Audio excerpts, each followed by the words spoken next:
നമസ്കാരം ഗൈസ്.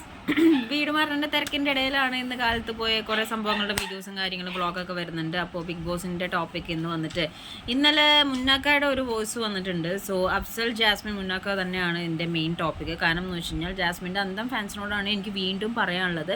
കാരണം ഗെയിംസിൽ ആൾ എത്ര വലിയ എക്സ്പേർട്ട് ആണെങ്കിലും എന്ത് സംഭവമാണെങ്കിലും ഇവിടെ പലരും എന്നെ വരെ കമ്പയർ ചെയ്ത് സംസാരിക്കുന്നുണ്ട്. നിങ്ങൾ എന്തർത്ഥത്തിലാണ് എന്നെ കമ്പയർ ചെയ്യുന്നത്? പുറത്ത് ഒരാളായിട്ട് എൻഗേജ്മെൻറ്റും കഴിഞ്ഞ് 7 months റിലേഷൻഷിപ്പ്, അത് കഴിഞ്ഞ് എല്ലാം ഇത് കമ്മിറ്റഡ് ആയിട്ട് കല്യാണത്തിൻ്റെ ഒരു അവസ്ഥ വരെ എത്തിയിട്ടും അതിൻ്റെ അകത്ത് പോയിട്ട് ഒരു ക്ലാരിറ്റി ഇല്ലായ്മയാണ് ക്ലാരിറ്റി എന്നുള്ള രീതിയിലുള്ള റിലേഷൻഷിപ്പ്. എന്ത് തേങ്ങയാണോ എന്തോ ആയിക്കോട്ടെ, എനിക്ക് വിഷയമില്ല.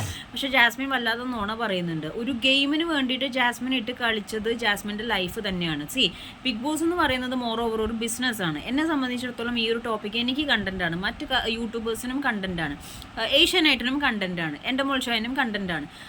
അവർക്ക് റവന്യൂ കിട്ടുന്നുണ്ട്, എത്ര ദിവസം നിൽക്കുന്നുണ്ട് അതിൻ്റെ റവന്യൂ കിട്ടുന്നുണ്ട്. അതേപോലെ തന്നെ കപ്പാണെങ്കിൽ കപ്പിനനുസരിച്ചുള്ള സംഭവം കാര്യങ്ങളെല്ലാം കിട്ടുന്നുണ്ട്. എല്ലാവരും ഒട്ടുക്ക് സംസാരിച്ചുകൊണ്ടിരിക്കുന്നുണ്ട്. ചില പ്രേക്ഷകർക്ക് ഇനി എന്താണെന്നുള്ള ഒരു ആകാംക്ഷയുമുണ്ട്. കാരണം എന്ന് വെച്ച് കഴിഞ്ഞാൽ ഇപ്പം എൻഗേജ്മെൻറ്റിൻ്റെ തലേ ദിവസം രാത്രി വരെ മുന്നാക്കാന്ന് പറഞ്ഞ ആളെ വിളിച്ച് സംസാരിച്ചു എന്ന് പറയുന്നു. അപ്പോൾ ഇതൊക്കെ ഒരു ക്യാരക്ടർ ലെസ്സാന്ന് തന്നെ പറയുന്നു. കാരണം ലൈക്ക് അവർ ഫ്രണ്ട്ലി ആവുന്നു, പല കമൻസും ഞാൻ കണ്ടു. അവർ ഫ്രണ്ട്ലി ആവുന്നു, അതല്ലെങ്കിൽ ചേച്ചിക്ക് എന്താ ഇതിനെപ്പറ്റി പറയാൻ.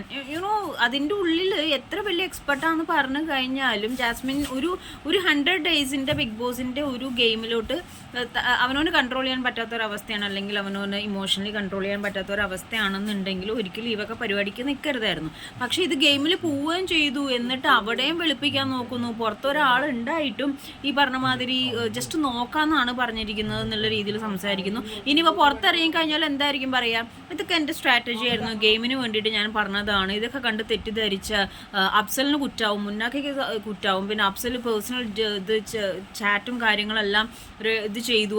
അതിൻ്റെ പേരിലൊക്കെ വേണമെങ്കിൽ കഥ ഉണ്ടാക്കാൻ ജാസ്മിന് നിഷ്പ്രയാസം പറ്റും. അതേപോലെ തന്നെ ജാഫർ അങ്കിൾ ആണെങ്കിലും എല്ലാവരെയും വിളിച്ച് തെറി പറഞ്ഞു. ഇത് എന്ത് കാര്യത്തിനാണ് സ്വന്തം മോളെ മര്യാദയ്ക്ക് നിർത്താൻ പറ്റില്ലെങ്കിൽ എന്തിനാണ് എല്ലാവരെയും വിളിച്ച് തെറി പറയാനും മറ്റു കാര്യങ്ങൾക്ക് നിൽക്കുന്നത്?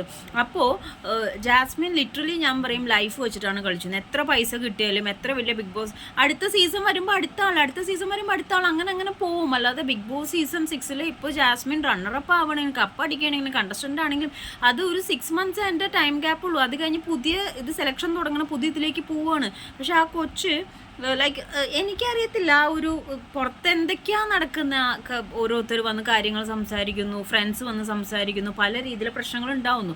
ഇത് അകത്ത് നിൽക്കുന്ന ജാസ്മിൻ മനസ്സിലാകുന്നില്ല. പക്ഷേ ഇതിൻ്റെയൊക്കെ റൂട്ട് ആരാണ്?